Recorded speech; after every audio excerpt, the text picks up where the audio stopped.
Shalom, sidang jemaat GSKI Betani dimanapun saat ini Bapak Ibu mengikuti program gereja Masih Ada Tuhan.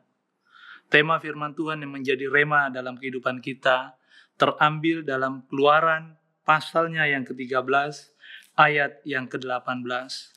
Tetapi Allah menuntun bangsa itu berputar melalui jalan di padang gurun menuju laut Teberau.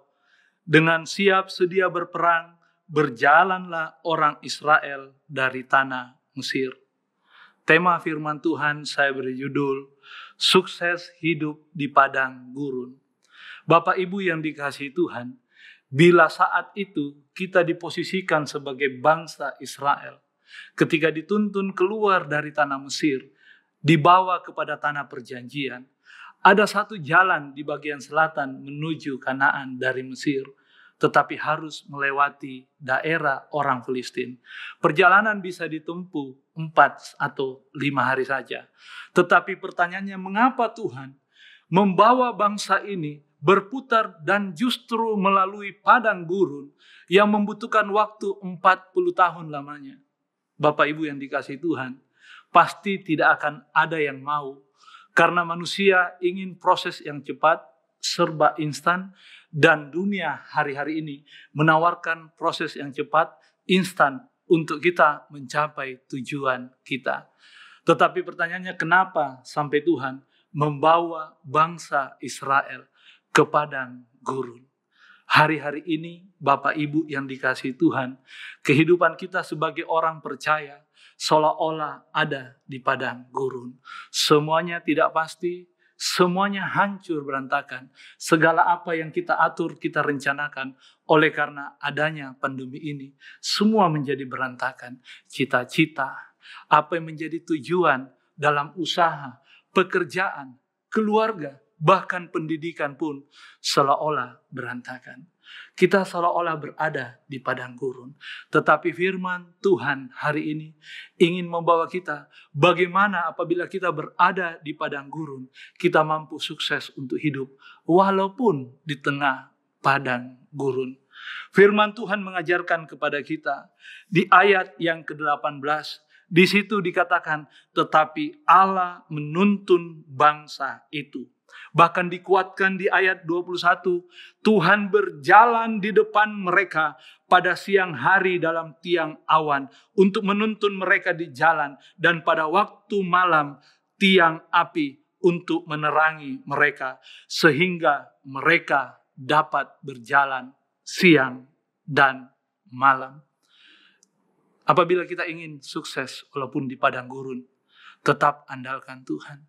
Biarkan Dia yang menuntun hidup kita. Biar Dia yang membimbing hidup kita. Seringkali dalam tuntunan dan pimpinan Tuhan, kita harus melewati yang namanya padang gurun. Tetapi percayalah, Dia selalu hadir. Untuk apa? Untuk terus bersama-sama dengan kita. Hari-hari ini kalau kita melewati lembah kekelaman, di lembah kekelaman pun di situ Tuhan ada. Oleh karena itu, jangan pernah kita tidak melibatkan Tuhan dalam kehidupan kita, dalam segala perencanaan kita. Tahun 2021 yang akan kita masuki, tetap jangan pernah lupakan Tuhan dalam setiap perencanaanmu, dalam setiap cita-citamu, dalam setiap usaha pekerjaan, bahkan dalam pelayananmu, dalam keluarga rumah tanggamu. Andalkan Dia satu-satunya pribadi, karena Dialah yang sanggup menolong kita. Yang kedua, apabila kita ingin sukses di padang gurun, firman Tuhan berkata ayat 19, Musa membawa tulang-tulang Yusuf, sebab tadinya Yusuf telah menyuruh anak-anak Israel bersumpah dengan sungguh-sungguh, Allah tentu akan mengindahkan kamu, maka kamu harus membawa tulang-tulangku dari sini. Berbicara ketika kita ingin sukses hidup ini di tengah-tengah padang gurun, kita harus taat kepada pemimpin yang sudah Tuhan tunjuk dalam kehidupan kita. Bapak Ibu yang dikasihi Tuhan, kalau saya ingin bersaksi, sejak saya melayani di gereja Betani, sudah terjadi pergantian kepemimpinan.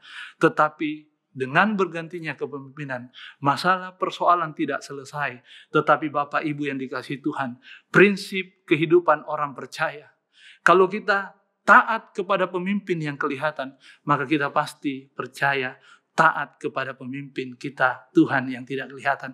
Bagaimana kita bisa taat kepada pemimpin yang tidak kelihatan, yaitu Tuhan, ketika kita tidak mau taat kepada pemimpin yang sudah Tuhan tunjuk bagi kita, untuk membimbing kita, untuk membawa kita bertemu dengan Tuhan dan mengalami berkat-berkat Tuhan. Bapak Ibu yang dikasihi Tuhan, ada begitu banyak pengaruh untuk tidak melayani oleh karena pergantian kepemimpinan. Tetapi Bapak Ibu yang dikasihi Tuhan, bangsa Israel banyak yang binasa di padang gurun ketika mereka memberontak kepada Musa. Bahkan Miriam pun diberi sakit kusta ketika dia memfitnah Musa. Bahkan Harun pun ketika Musa naik ke gunung Sinai, dibujuk oleh bangsa Israel untuk membuat patung lembu emas, dan Harun mengikuti keinginan bangsa Israel. Maka dikatakan saat itu juga 3.000 orang Israel meninggal oleh karena apa? Pemberontakan mereka terhadap kepemimpinan Musa.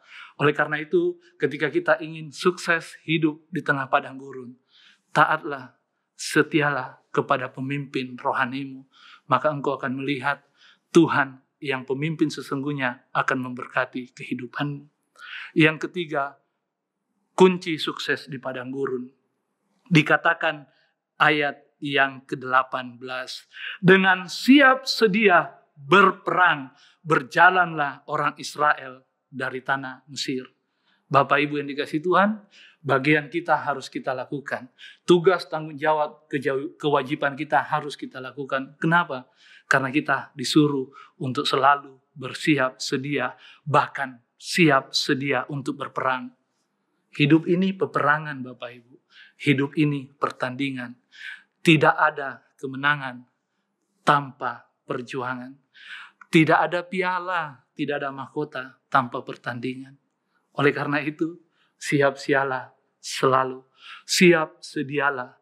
Kehidupan kita harus kita persiapkan untuk maju berperang. Songsonglah masa penantian. Songsonglah masa penampian itu Bapak Ibu yang dikasihi Tuhan. Jangan pernah kita takut menghadapi tema besar daripada gereja kita, songsong masa penampian. Songsong berarti kita harus menyambut. Kita bisa menyambut masa penampian itu apabila kita siap sedia dengan sikap maju berperang. Ayat terakhir Bapak Ibu dalam Keluaran 14 ayat 14 dikatakan, majulah berperang, Tuhan akan berperang untuk kamu dan kamu akan diam saja. Tuhan tidak pernah meninggalkan kita sendiri. Ketika kita bersiap menghadapi setiap serangan, Tuhan sendiri juga yang akan berperang bagi Bapak, Ibu, dan saya.